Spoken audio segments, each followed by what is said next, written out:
सपा की महिला विधायक ने बीजेपी की संसद में धज्जियां उड़ा दी। मुंह से थूक नहीं निकला बाबा जी के। कहाँ थे आप अभी एक हफ्ते पहले जो है विश्वकर्मा समाज की 16 साल की बच्ची के साथ सामूहिक बलात्कार, उसको जला दिया, उसको मार दिया गया। कहाँ थे आप जब लखनऊ में 13 साल की बच्ची जो है उसके साथ सामूहिक बलात्कार?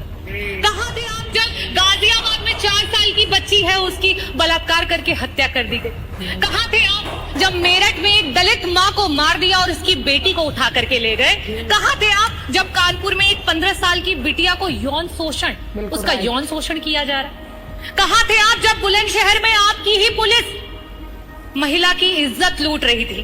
कहाँ थे आप जब घटना हुई हाथरस में, मथुरा में, मेरठ में, सुल्तानपुर में, कासगंज में, कौशाम्बी में, बनारस में, लखीमपुर खीरी में, उन्नाव में और फतेहपुर में बेटियां बर्बाद हो गई? कहाँ थे आप?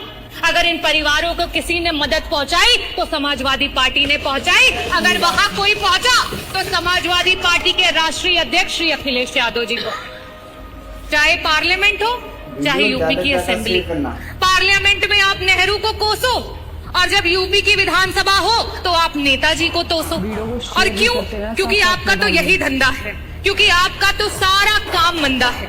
नेताजी ने उस सोच को आगे बढ़ाया कि पंचायत चुनाव में 33% का आरक्षण ला करके महिलाओं को पंचायत में ब्लॉक प्रमुख से लेकर के जिला पंचायत अध्यक्ष से लेकर के प्रधान से लेकर के बीडीसी की कुर्सियों पर बिठाया। लेकिन आप क्या कर रहे हो?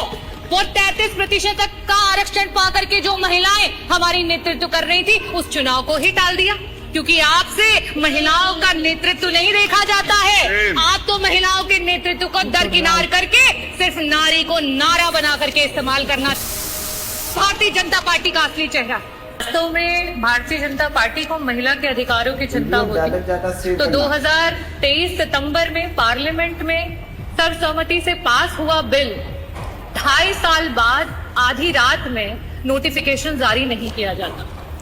भारतीय जनता पार्टी जिस तरीके से महिलाओं के साथ व्यवहार कर रही है वो किसी से छिपा नहीं। और आज यूपी की प्रत्येक नारी इस बात से परेशान।